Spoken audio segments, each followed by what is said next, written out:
What's the darkest secret you found out about a family member? Then, with calculated precision, she arranged an adoption with a coworker who wanted a child, convincing my mother it was the best option with promises of updates and possible visits. My mother agreed with one condition, that her daughter be named Elle. But even this small request was denied. A year after the adoption, my grandmother told the adoptive family that my mother wanted no further contact, severing all ties. In a cruel twist of fate, they had named the baby Elle anyway. Though my grandmother never mentioned this during the 10 years, she continued working alongside the adoptive mother. On my 21st birthday, I found my sister through an unlikely series of connections. We had lived in the same town, shared mutual friends, and even crossed paths once, strangers unaware of their shared blood. But the reunion brought its own complications. My sister's life had taken difficult turns, and my mother now refuses to spend time with her or her children, claiming she can't bear what her daughter has become. Before my grandmother's death, during a drive to her chemotherapy appointment, she shared her darkest confession. Her biggest regret wasn't the deception, but not forcing my mother to have an abortion sooner. The casual cruelty of this admission left me speechless, a final testament to the generational trauma that continues to echo through our family. Story 28, The Third Mother. On his 18th birthday, my father received a gift he never wanted, the truth about his identity. His parents, without preamble or gentleness, revealed that he was adopted. When he expressed disbelief, his mother produced his birth certificate, where under mother was a stranger's name, and under father the stark word rape stood alone. But this was just the beginning of a story that read like a tragic novel. His parents explained that they weren't even his second family. He was actually on his third set of parents. His much older sister had originally adopted him, caught up in the romantic notion of motherhood. After a few months of reality, she planned to return him to the orphanage like an unwanted purchase. When his grandparents discovered this plan, they intervened to save the family's reputation. They adopted him themselves, creating a new reality where his sister became his sister again, and his grandparents became his parents. The web of relationships shifted like sand beneath his feet as he tried to process these revelations. Then came the final blow. Now that he knew the truth, they suggested he should move out. On his 18th birthday, my father lost not only his understanding of his identity, but also his sense of belonging. This experience left permanent scars on his psyche, fundamentally altering how he viewed family and trust for the rest of his life. Story 29, The Institutional Plot. Some family secrets reveal themselves in dramatic moments.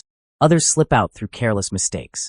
I discovered that my entire immediate family had conspired with my mother to have me institutionalized, permanently committed to a mental facility, when someone accidentally copied me on an email thread detailing their plans. The level of detail in their plotting was chilling.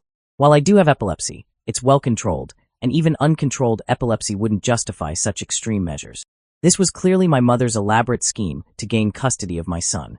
Rather than file temporary restraining orders against my entire family, a surreal consideration, I confronted them directly. Months later, a police officer appeared at my door investigating reports of child neglect. The false nature of these claims was immediately apparent, and while the officer couldn't initially reveal the source, I knew it was my mother, calling from 6 hours away to continue her campaign against me. Years have passed since these events, and while the immediate threat has subsided, the knowledge of my family's betrayal remains like a scar that never quite heals. A reminder that sometimes the greatest dangers come from those who claim to love us most. Story 30, The Name of Survival. My name carries a weight few people understand.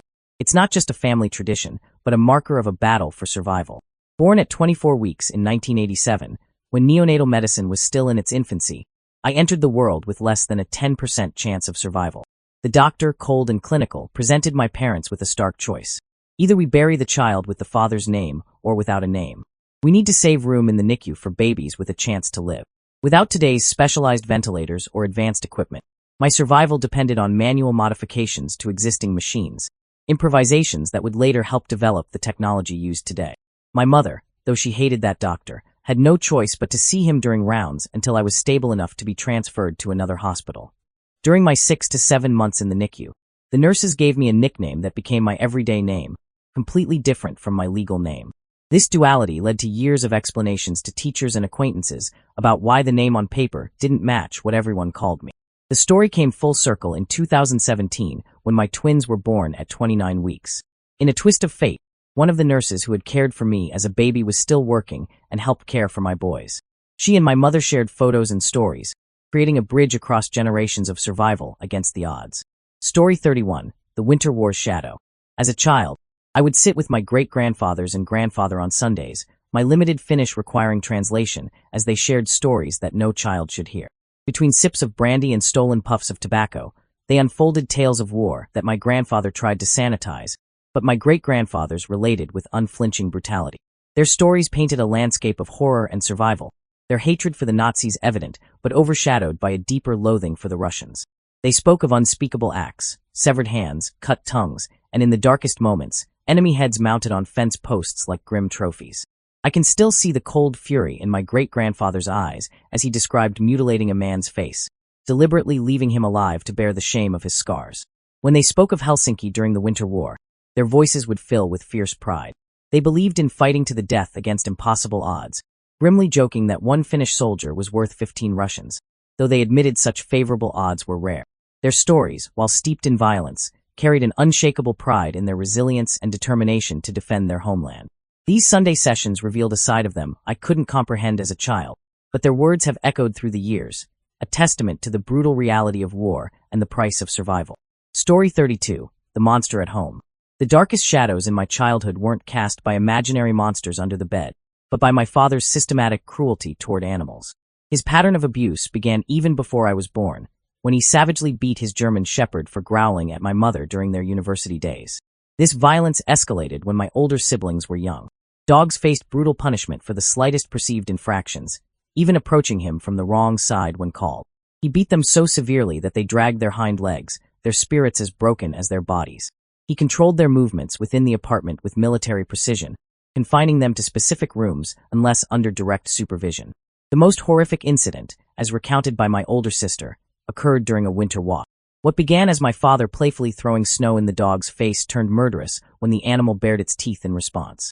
He lost all control, kicking, punching, and strangling the dog with its own leash.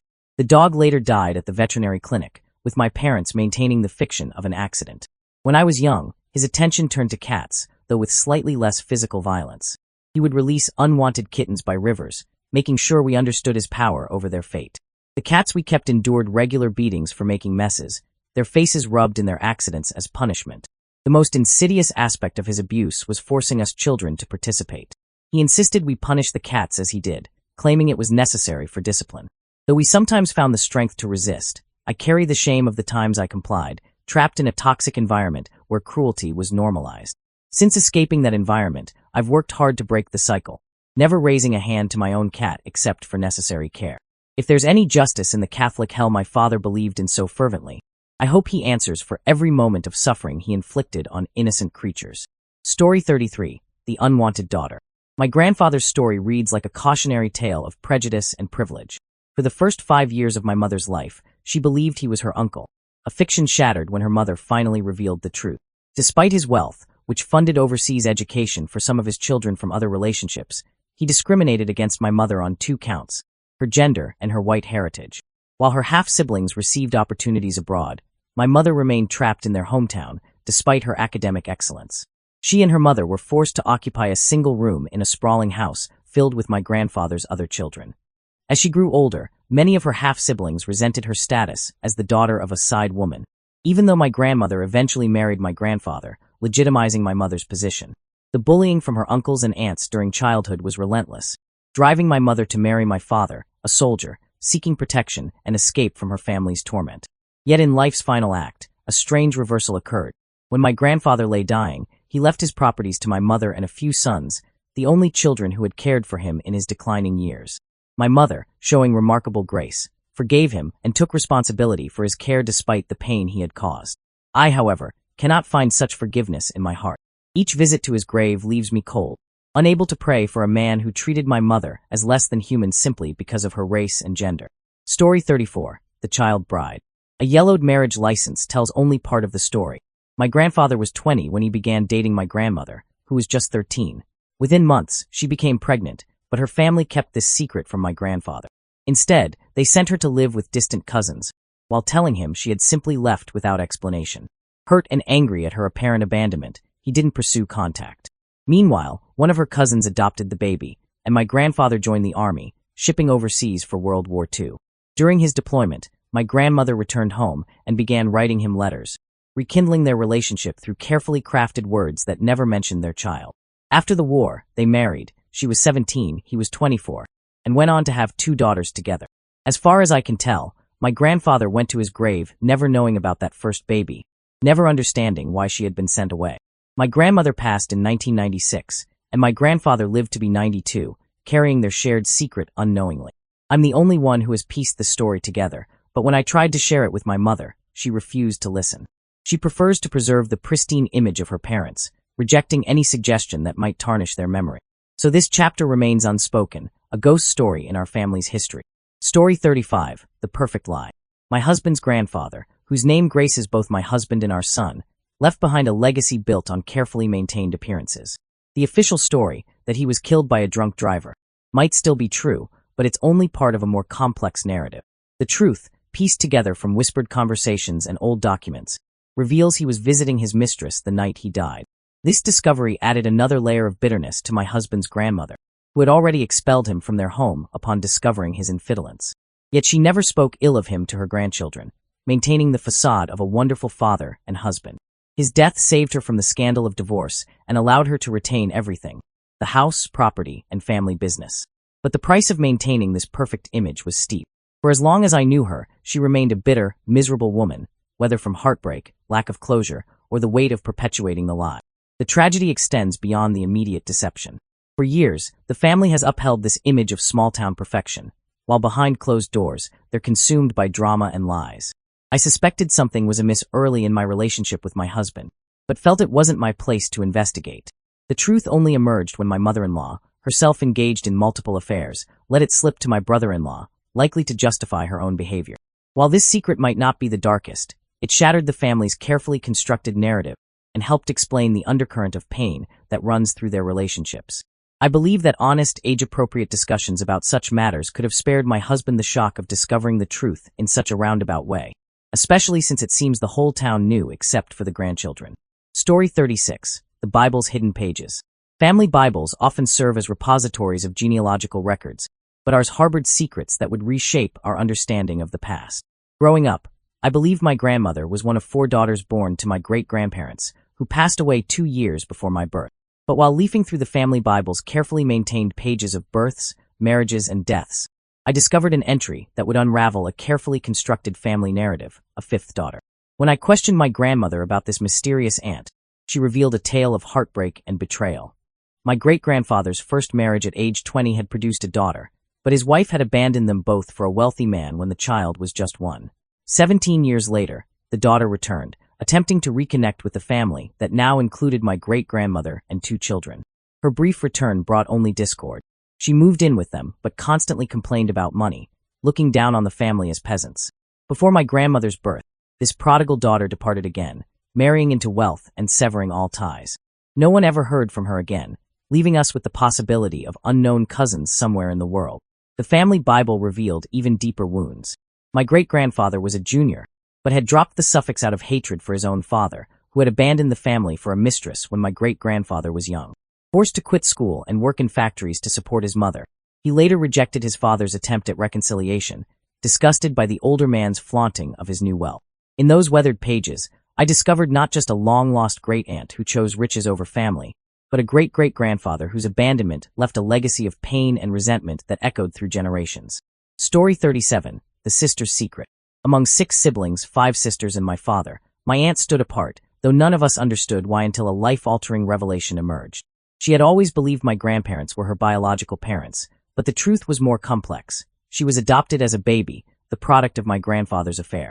The story, when it finally came to light, read like a tragic romance. My grandfather's affair had resulted in pregnancy, and when the biological mother signed away her rights, my grandmother made an extraordinary choice. She decided to raise her husband's child from another woman. The biological mother's ultimatum had been clear. If she couldn't have my grandfather, she didn't want the baby. This truth remained buried until my grandmother's deathbed, and even then, they never fully discussed it before she passed. But the revelations weren't finished. We later discovered that my grandfather had fathered another child with an older woman years before.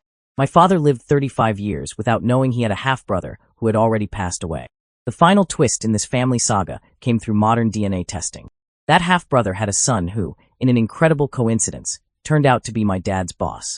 The connection was discovered when my cousin took a DNA test and noticed my dad's boss in the list of relatives. This discovery tied together decades of hidden family history, proving that sometimes truth is indeed stranger than fiction. Story 38. The Professor's Dark Secret.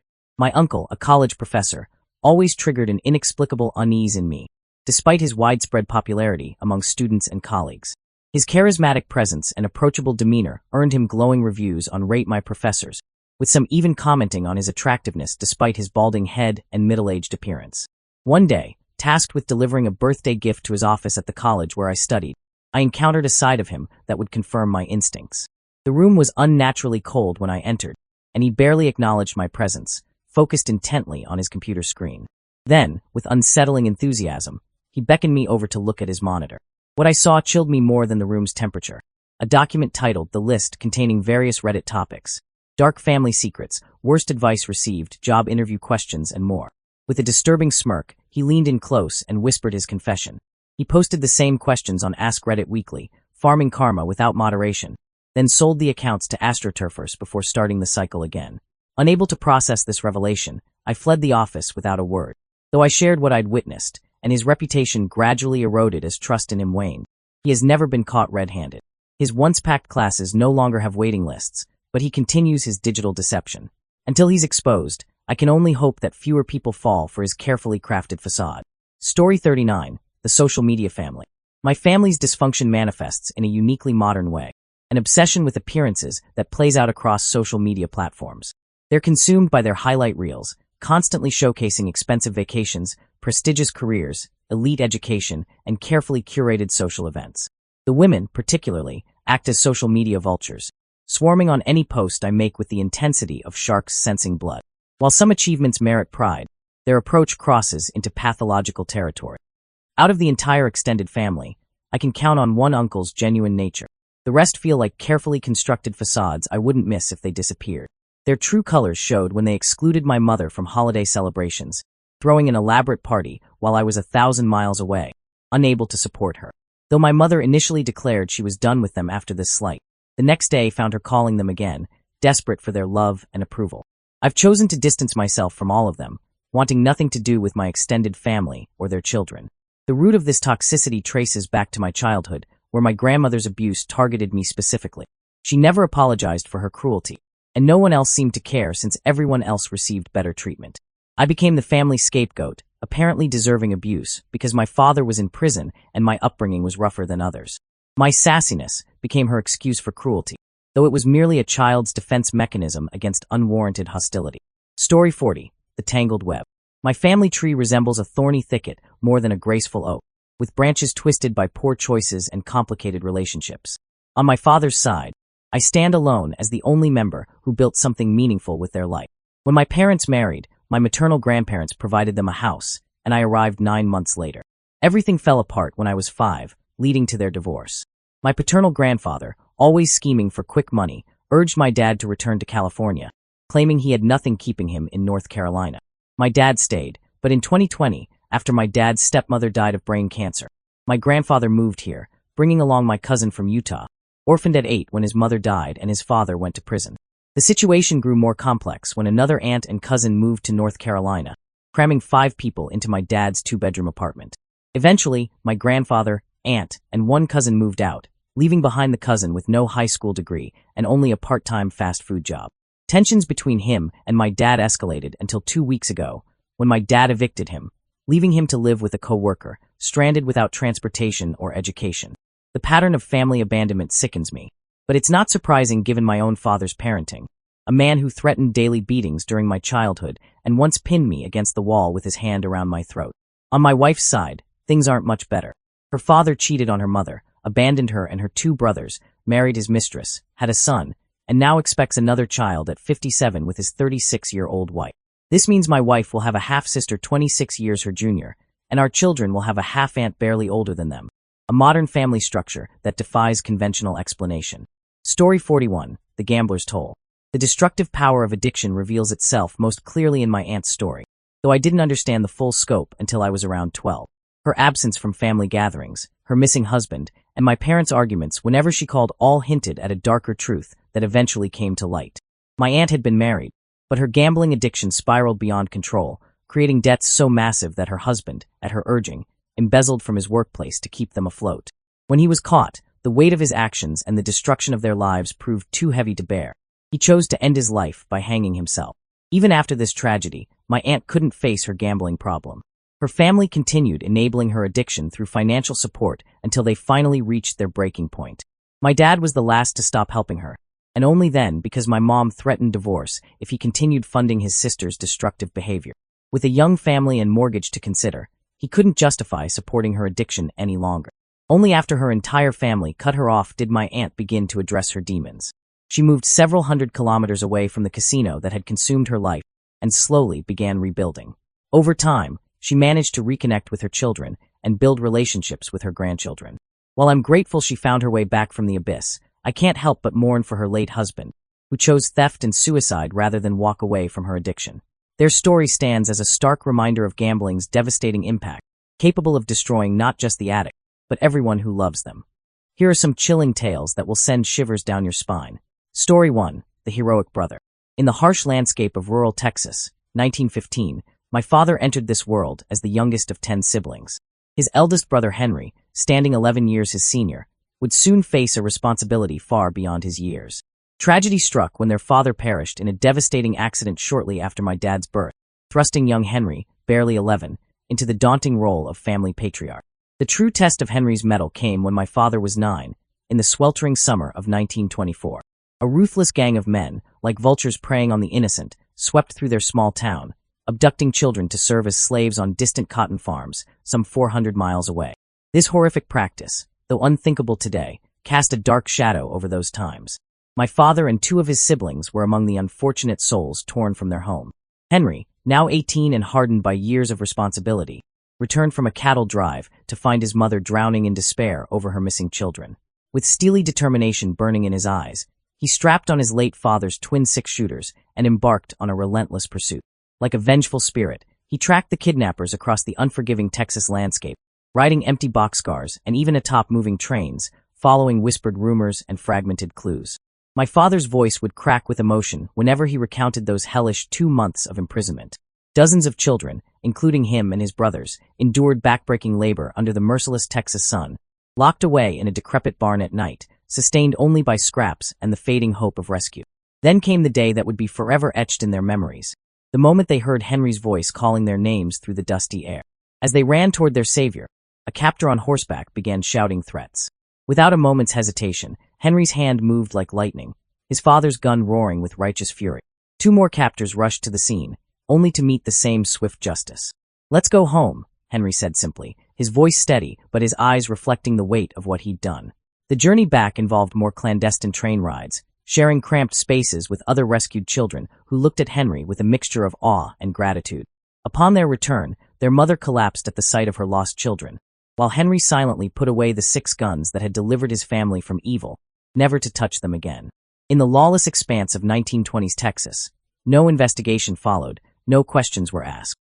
Years later, all the brothers served valiantly in World War II and returned home as heroes.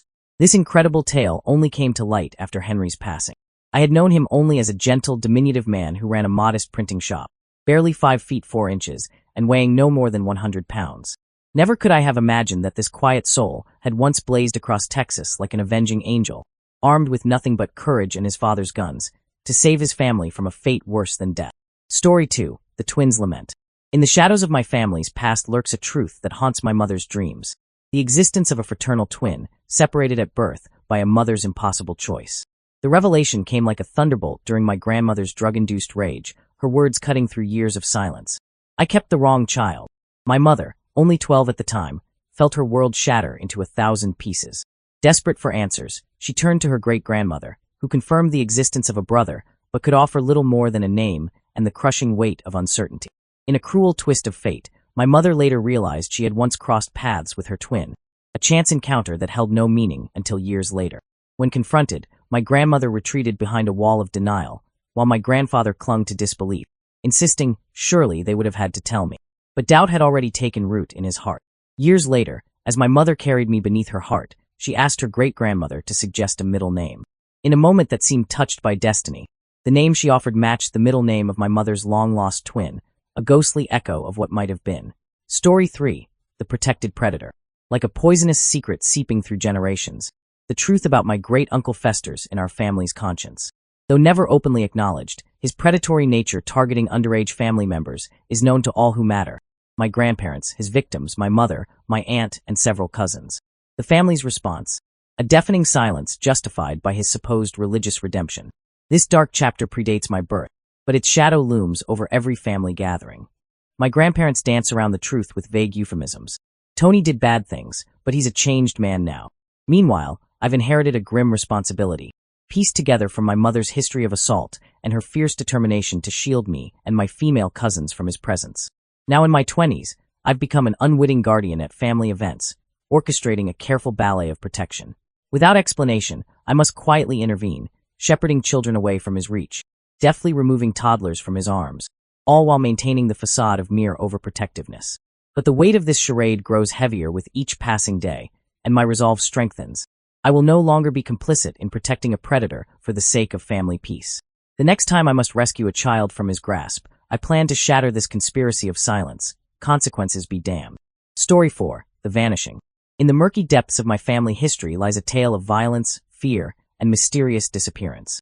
My grandmother, young and pregnant with my uncle, lived in terror of my biological grandfather, a volatile man who threatened to end her life. The situation grew more complex with the revelation that he was engaged to another woman, his duplicity adding another layer to his menacing presence. His harassment escalated to frightening heights, with bricks crashing through windows in the dead of night. My grandmother, a nervous wreck, became a prisoner in her own home until desperation drove her to confide in friends about his threats. Then, like a phantom in the night, he vanished without a trace, never to be seen or heard from again. For years, our family treated his disappearance with dark humor, speculating that perhaps one of her friends had scared him off. But these jokes took on a sinister edge when we discovered something chilling while sorting through my grandmother's old photographs, evidence of her friendship with the infamous Cray twins. Suddenly, the mystery of my grandfather's vanishing act carried the weight of something far more sinister, a truth too dark to voice aloud. Story 5. The Hunter's Intent. My uncle carries a chilling memory from his childhood, one that makes his voice tremble even decades later. It began innocently enough. His older brother invited him hunting in the familiar woods near their house.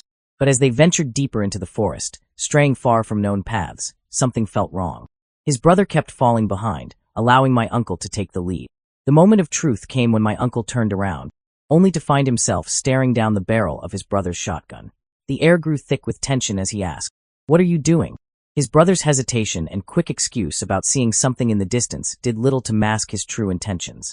Days later, driven by a morbid curiosity, my uncle returned to that spot in the woods. There, just off the trail, he discovered a freshly dug pit, a grave meant for him.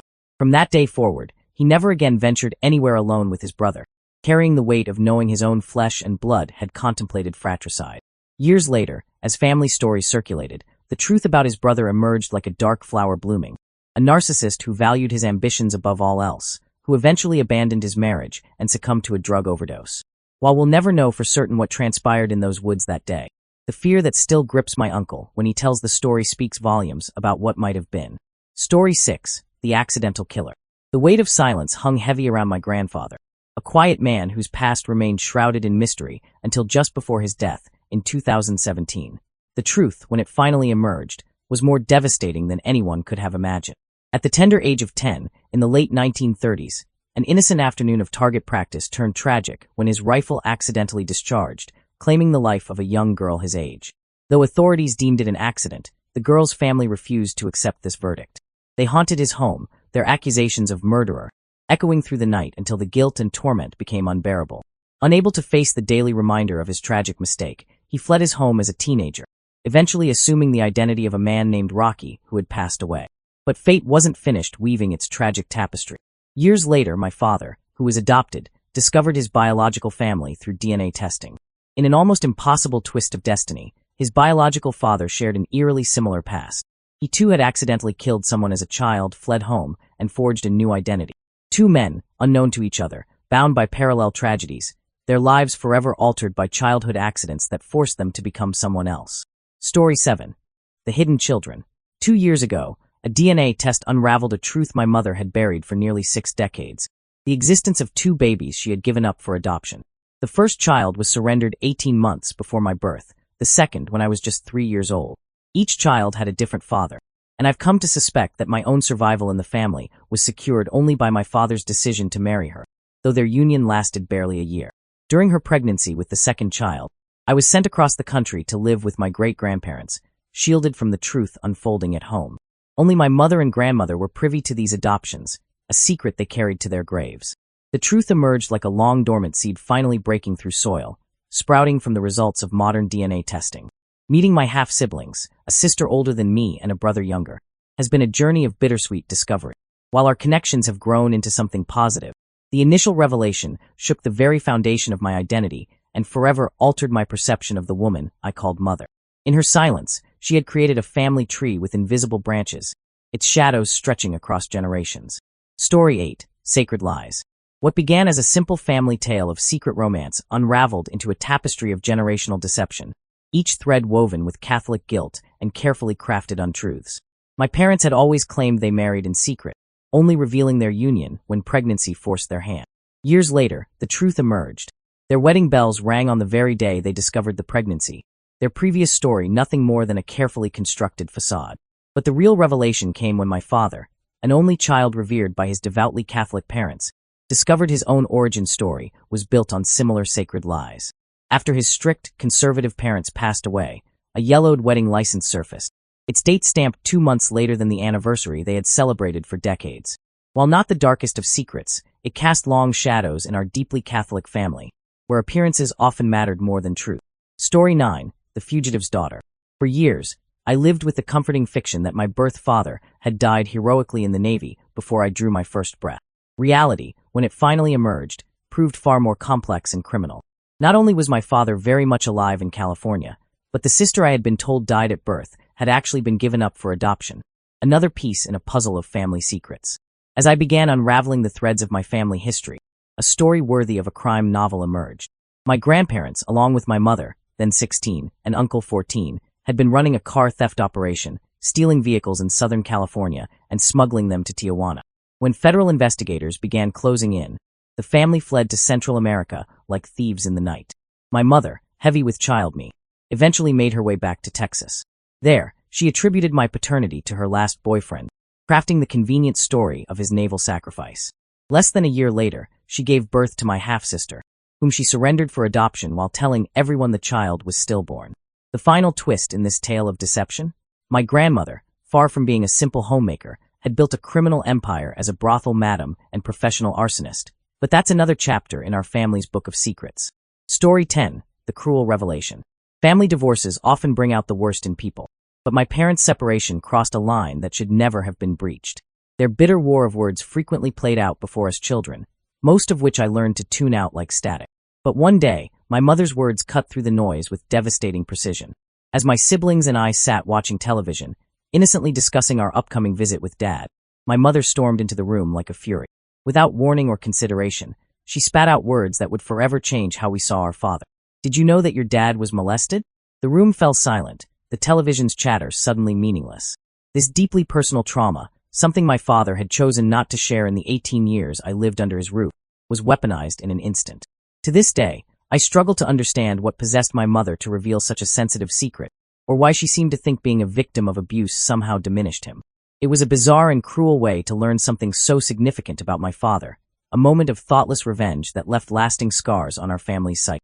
Story 11. Twisted Branches. The tangled roots of my family tree harbor a darkness that would make most people recoil in horror. As the only child born to my parents' union, I grew up surrounded by half-siblings who were all 15 or more years my senior. But at age 7, my world imploded when my parents separated, not for ordinary reasons, but because my father had developed feelings for my mother's oldest daughter, my stepsister, who already had 4 children of her own. This transgression, though disturbing, was just the tip of a much darker iceberg. 13 years passed before I began piecing together an even more shocking truth. My father had fathered a child with my stepsister. The girl I had always known as my niece was, in reality, both my half-sister and niece, a living testament to our family's moral corruption. The story takes an even more twisted turn when you consider my father's character. Born in 1945, he harbors extreme racist views, making the final act of this family drama particularly ironic. My half-sister niece, in what seems like cosmic justice, had 2 children with a one-legged black man. The one-legged detail might seem irrelevant, except for the surreal moment when he performed impromptu push-ups in my living room, a scene that perfectly encapsulates the absurdity of our family's situation. Karma, it seems, has a peculiar sense of humor. Watching my racist father grapple with the fact that his secret daughter chose a path that represents everything he despises feels like poetic justice. But beneath the surface satisfaction of this karmic retribution lies my heart's deepest ache for my mother, whose pain I can only imagine. Miss you, Kadi. Story 12. The Doppelganger's Secret. In 2013, when Instagram was still finding its feet, a friend discovered something extraordinary: my virtual twin. The similarities were uncanny: dark brown hair, fiery red beard, extensive tattoos, and even the same golden-black Ray-Ban Club Masters. He was an artist who owned a gallery. I was a professional tattoo artist. We connected online, sharing laughs about our mirror image appearances, and even FaceTiming to prove to others just how alike we looked. The universe seemed to be pushing us together when I had the chance to visit NYC, where he lived. We made plans to meet, to capture this remarkable coincidence in a photograph. Then came the conversation that would change everything. He mentioned his father, a traveling biker who had a one-night stand with his mother. My heart nearly stopped. My own father, James Jean, was notorious for his biker lifestyle and his travels in that very area. Half-jokingly, I suggested the impossible. Wouldn't it be wild if your dad was James Jean? He laughed, agreed it would be crazy, and promised to ask his mother before my arrival. Then silence. Complete digital darkness. He blocked me on every platform: Instagram, Facebook, text, everything. Over the years, I've created other accounts just to check on him, never reaching out but always wondering. The situation leaves me in an emotional limbo, torn between respecting his clear desire for distance and nursing the heartache of potentially having a brother who wants nothing to do with me. Sometimes the universe shows us reflections of ourselves, only to shatter the mirror before we can truly understand what we're seeing. Story 13. The Dangerous Man. 2 weeks ago, I learned the true nature of my grandmother's relationship with a man who terrorized our family for 4 years during my teenage years. Back then, we rarely saw her unless it was to collect her from the hospital after one of his brutal beatings. I had assumed our family's distance was born of disappointment in her choices, but the reality was far more sinister. This man, her boyfriend, wasn't just violent. He was a major drug dealer who openly assaulted people in broad daylight with complete impunity. The police wouldn't touch him, and his victims were too terrified to press charges. When my mother and her sisters approached local law enforcement, the mere mention of his name caused hardened officers to physically recoil in fear. The mystery deepened when my father, who worked at a major hotel and resort, sought help from a retired Secret Service agent. Within 2 days, an FBI agent materialized in my father's office, flashed credentials, and delivered a chilling message: let it go. When my father tried to explain the situation, the agent simply repeated the warning and vanished. This dangerous figure remained in my grandmother's life from 1993 until 1997, when he succumbed to a heart attack. My grandmother followed him to the grave just months later, taking with her the secrets of his true identity.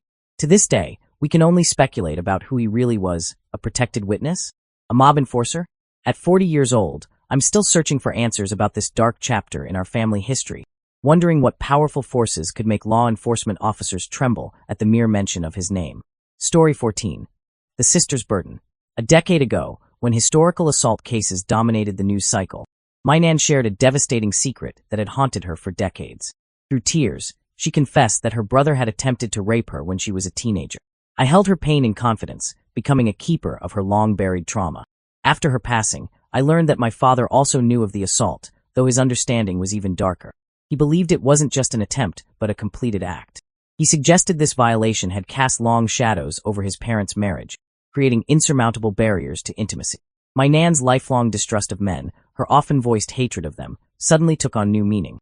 Yet she had somehow built a life filled with friendships and achievements, carrying her burden with quiet dignity. In a cruel twist of fate, the day after Nan's confession, I sat with my other grandmother as she, too, was moved by the news coverage to share a childhood memory. My heart clenched, fearing another devastating revelation. While her story, being flashed by a stranger on a bus, was traumatic in its own right, the relief I felt was palpable after the weight of the previous day's disclosure. 2 grandmothers, 2 stories of violation, each carrying their scars in their own way through the decades. Story 15. The Name We Carry. What began as a simple bureaucratic process, applying for our marriage license, unraveled into a peculiar tale of identity and family secrets. My husband's name, it turned out, wasn't actually his name, at least not officially. When we ordered his birth certificate, an essential document for our marriage application, we discovered a stranger's identity: John Jones, not John Schmidt as his driver's license and entire life had proclaimed. My husband swore that 20 years ago, when he first got his license, his birth certificate had shown the name Schmidt. But the clerk's office was adamant. Their records had always listed him as Jones. As we dug deeper, a story of informal adoption emerged from the bureaucratic mist. In the 1980s, his stepfather, Papa Schmidt, had taken him in, and rather than navigate the legal labyrinth of formal adoption, the family simply began using the Schmidt name. The truth cost us $300 to officially change his name, but the real price was paid in confusion and questioning of memory. Either my husband's recollection of his original birth certificate was a fabrication of his mind, or somewhere in the vast machinery of government record-keeping, reality had shifted ever so slightly. Now his name is officially Schmidt, and I proudly share it, but sometimes late at night, we still wonder about that phantom birth certificate he remembers so clearly. Story 16, The False Prophet. My father, the second youngest of 15 siblings, shared a special bond with his nephew Vince, who was close to him in age. Vince even stood proudly as a groomsman at my parents' wedding. But something dark was brewing beneath the surface, something that would tear our family apart. Vince's transformation began with an aggressive religious fervor. He bounced between churches monthly, his behavior growing increasingly erratic. At a family gathering when I was barely one, Vince and his girlfriend created an atmosphere of tension, preaching about damnation and demanding attendance at their services. My mother, who had taken me to another room due to illness, overheard them plotting to exploit my father's generous nature for money. The confrontation that followed split our family like a lightning bolt splitting an ancient tree. Vince stormed out, calling everyone Satan's servants and prophesying their damnation. But this was just the beginning of a darker story.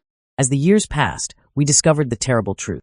Vince had evolved into a cult leader, manipulating about 30 to 40 followers, including 2 of our aunts and 7 cousins, into surrendering their possessions and money in the name of divine service.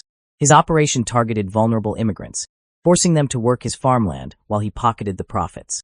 Today, his cult continues to operate, while former members maintain websites exposing his manipulation. The most chilling aspect?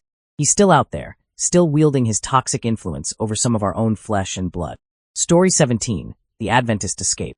In the late 1960s, my maternal grandmother orchestrated a daring escape that would reshape our family forever. After her divorce, when her ex-husband was granted partial custody of their 2 sons, she refused to accept the court's decision. One day, during his visitation period, she simply vanished with the boys, fleeing from North Dakota to California. Her weapon wasn't violence or threats, but rather the tight-knit community of the Seventh-day Adventist Church. Settling in a heavily Adventist area of California, she knew the community would shield her from authorities. This wasn't a case of protecting children from abuse. There were no such allegations. It was simply a mother's refusal to share her children. This carefully constructed sanctuary lasted from 1968 to 1971, until a falling out with either her adoptive mother or a cousin shattered her protection. That relative contacted her ex-husband, who finally recovered his sons. Surprisingly, my grandmother faced no legal consequences for the kidnapping, though she lost all visitation rights and hasn't seen either son since 1971. The church later introduced her to another member who became my grandfather, but the damage was done. Neither my mom nor my aunts have ever met their half-brothers, their existence known only through the whispered stories of a mother's desperate act. Story 18, The Grave Robber's Tale. The weight of childhood trauma can manifest in strange and terrible ways, as evidenced by my great-uncle's dark descent. His story begins with a cruel stepmother who entered their lives after my great-grandmother's death left my grandmother an orphan at 4. This new matriarch brought terror into their home, savagely beating my grandmother and her siblings when their father was away, locking them in the basement like unwanted pets. The scars of this abuse echoed through generations. My grandmother, tragically, continued the cycle with her own children. But my great-uncle's response to his childhood horrors took an even darker turn. He sought solace in alcohol and developed a macabre obsession with grave robbing, particularly fixated on stealing gold teeth and jewelry from the dead to fund his drinking. Family members remember him appearing at their back door like a ghost, covered in cemetery dirt, begging for food and clean clothes. My mom recalls how her mother would always help him, though he inevitably returned to his grim trade. For years, we believed he died in an accident, a sanitized version of the truth. Recently, my uncle revealed the real story. My great-uncle, passed out drunk on a stranger's lawn, resisted arrest when police arrived, leading to his death at their hands. Story 19, The Darkest Branch. Our family tree's roots stretch back to Ireland. Its name changed upon immigration after being disowned, but the violence in our blood runs deeper than any ocean. The most horrific chapter involves my aunt, whose wedding night became a scene of unimaginable betrayal. Her father, my grandfather, aided by her new husband, committed an act so vile it defies comprehension. They raped her. She grew up unaware that her grandfather was also her biological father, living under the same roof in innocent ignorance. When the truth finally dawned, it triggered a violent confrontation, completely out of character for someone with the mind of a child. Sadly, this wasn't an isolated incident. Our family history reads like a horror novel, filled with stories of rape, sexual violence, and extreme abuse, including my own father, a saint in public, a monster behind closed doors. My mother's side offers no refuge, dominated by Jehovah's Witnesses. My father thought joining them might break our family's cycle of toxicity. He was wrong. I've severed all ties with both sides of my family, except for my 2 older sisters, choosing to end this generational curse rather than perpetuate it. Story 20. The Team's Secret. My wife's origin story begins with a shocking revelation. She was conceived during a one-night encounter involving an entire soccer team. Growing up, her mother could only offer vague details, showing her team photos and pointing to one man named Martin, weaving a half-truth around him. 30 years later, I used DNA testing to unravel the mystery, narrowing down potential fathers to a group of brothers who had all been on the team. One brother, Bobby, claimed paternity, admitting he had used Martin's name during casual encounters. Another single brother agreed to take responsibility to avoid family complications, as illegitimate children had nearly destroyed his marriage before. Everything seemed settled until one day, while we were grilling, Bobby pulled me aside and revealed the full truth. Man, we were all messed up that night. I think 8 different guys had their turn, and everyone else got something too. As far as I'm concerned, she's my daughter, and she thinks I'm her father. The family loves her. Let's just keep it that way. I haven't mentioned the blood test since, choosing to let sleeping dogs lie. Sometimes truth serves no purpose except to destroy what happiness we've managed to build. Story 21. The Night of the Gun. Childhood memories can be deceptive, but some moments burn themselves into our consciousness with such clarity that they never fade. I was 7, my brother 3, when our ordinary bath time was shattered by a sound that would haunt us forever. A thunderous bang from the living room where our father sat watching TV. Our cries of fear brought our mother running. She returned moments later, her face streaked with tears, forcing a smile as she assured us everything was fine. Dad had just accidentally fired his gun, thinking there was a burglar. In our childish innocence, we accepted this explanation, especially when we saw our father alive and well, giving us an uncharacteristically tight hug. He even showed us the evidence: a bullet hole in the sofa, a chip in the floor tile where the bullet had struck, and the flattened projectile itself. But years later, revisiting this memory with adult understanding, the truth emerged with crushing clarity. My father had planned to end his life that night, sitting on that sofa. Only at the last second did he pull the gun away, firing beside himself instead. My mother must have known instantly what had really happened, which explained her tears and the hastily constructed story about burglars. That unexpected, emotional hug from my usually distant father now makes perfect sense. It was the embrace of a man who had just stepped back from the abyss, suddenly aware of what he might have left behind. Thankfully, he never attempted suicide again and is still with us at 65. Though the bullet hole's ghost remains, a silent reminder of how close we came to losing him. Story 22. The Summer Trips. For over 40 years, my grandfather maintained a carefully constructed double life, built on the foundation of his position at General Motors. Every summer, he would travel to Minnesota, citing the need to oversee operations at a plant there. It seemed perfectly normal, just another part of corporate life, until his death at 91 shattered the illusion. The truth emerged like a bolt from the blue. Just one day after his passing, my mom and her 3 sisters learned that their father had fathered 4 more daughters with another woman in Minnesota. The timing of this secret family's beginning coincided perfectly with the start of his annual business trips, launched after my grandmother refused to have more children following their 4th daughter. The irony was bitter. My grandfather, desperate for a son, had created a whole new family in pursuit of that dream, only to father 4 more daughters. The cruelest twist came when my grandmother, his wife of over 7 decades, learned of his betrayal. She had been with him since she was 18, their lives so intertwined that she couldn't survive the shock of his duplicity. Within a week of learning the truth, she passed away in her sleep, her heart literally broken by the weight of his deception. Story 23. The Price of Inheritance. My father's death in my youth set in motion a chain of events that would reveal the true nature of family bonds. Unable to raise me alone, my mother sent me abroad to live with my father's sister. Over the years, I maintained close ties with my mom through visits and frequent conversations, while my aunt shaped my daily life. When my mother was diagnosed with cancer, the facade of family unity began to crack. As she slipped into the final stages of her illness, her speech became erratic, rambling about pine cones in Finland. It was during this vulnerable time that my mother's sister, MS, began circling like a vulture, raising questions about inheritance rights. My father's sister warned me to be wary of MS, hinting at past betrayals, but refusing to taint my view of my parents with the full story. After my mother's passing, MS's true colors emerged. She had already filed inheritance claims on behalf of my grandfather, my mother's next of kin, who suffered from dementia. As his caretaker and next of kin, MS stood to inherit his portion upon his inevitable death, which came just weeks later. Every interaction with MS since has revolved around money, her requests for information thinly veiled attempts to strengthen her claims. When I finally pressed for the truth about her past, the revelation was devastating. Years ago, she and my father had engaged in an affair while my mother and I were at home unaware. While it takes two to betray, this knowledge forever changed how I view my aunt, especially in light of her current machinations over my mother's inheritance. Story 24. The Dating Game. Life has a way of writing stories too bizarre for fiction, and mine reads like a cosmic joke. My childhood home life was unbearable, driving me to leave the day after my 18th birthday, never looking back, especially at my father. I joined the military, built a new life, and learned of my father's death while in service, a passing I chose not to acknowledge or mourn. After the military, I attended college in my home state, where I met Mary in my physics study group.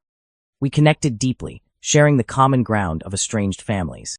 Our relationship blossomed, we lived together, loved deeply, and even discussed marriage. After nearly 2 years, we parted ways, carrying on with our separate lives. Years later, curiosity led me to take a 23andMe DNA test. The results delivered a shocking truth. I had a half-sister sharing my father's DNA. When I checked her profile, my world tilted on its axis. It was Mary. She must have received the same notification because she reached out through the site. Our subsequent phone conversation revealed that she had never known her father's identity, only that he occasionally sent money to her mother. I told her she hadn't missed much. We agreed to keep our prior relationship a secret from both families. If anyone asks, we were just college friends. The absence of social media in my life helps maintain this fiction, but our occasional phone conversations carry the weight of our complicated truth. I remain uncertain whether to pursue a sibling relationship or let our strange story fade into memory. Story 25. The Millionaire's Secret. Growing up in Ireland, I endured constant bullying for having a large family. Classmates would taunt me with the label traveler, but I dismissed it as typical Irish family size. In 2019, the truth emerged like a monster from the depths. Most of my relatives were children of rape, and my grandfather was a serial rapist. The signs were there, though we couldn't read them. My grandparents, wealthy millionaires, constantly distributed money to their children for therapy, rehab, and other expenses. While these relatives could afford such costs themselves, the financial support was presented as generosity. In reality, it was hush money, buying silence for generations of abuse. As the first of 30 grandchildren, I was spared his predatory attention, though I didn't understand why at the time. Every Christmas, the oldest grandchild received my grandfather's debit card for unlimited purchases, another tradition I later recognized as part of his system of silence and control. In 2019, the facade crumbled when, after years of apparent dormancy, he began targeting younger children again. The family, unable to bear watching another generation suffer, finally confronted him. Since then, victims we never knew about have come forward, each story adding to the horror of his legacy. 2 years have passed, and while the revelations have been overwhelming, they bring a strange relief. The family no longer carries the burden of pretense, though the weight of truth proves almost as heavy. The pain runs deep, but at least we've stopped hiding from reality. Story 26. The Korean Mystery. In the tapestry of family histories, some threads remain deliberately obscured. My father's story begins in Korea, where his mother kept the identity of his father shrouded in mystery. She later married an American soldier. Their family transplanted to U.S. soil like carefully uprooted seedlings. But secrets have a way of pushing through even the most carefully tended garden. When my grandmother passed away last year, my father's uncle reached out from across the ocean, dangling the truth like a precious jewel just out of reach. He claimed to possess a photograph of my father's biological father and promised to reveal his identity, but only if my father returned to Korea, a land he hadn't seen in 40 years. The uncle refused to share this information over the phone, citing respect for my recently deceased grandmother's wishes. My father's desperate pleas for answers over the phone went unanswered, leading to dark speculation within our family. My grandmother had been a bitter, miserable woman who treated my father with inexplicable cruelty, constantly heaping blame and shame upon him. After discussions with my brothers and cousins, a chilling possibility emerged. Could my father's biological father actually be his grandfather? When I shared this theory with my cousin in Philadelphia, her telling silence spoke volumes. To this day, my father hasn't returned to Korea, perhaps fearing the weight of truth more than the burden of uncertainty. The mystery continues to cast long shadows over his life. a question mark where his origin story should be. Story 27.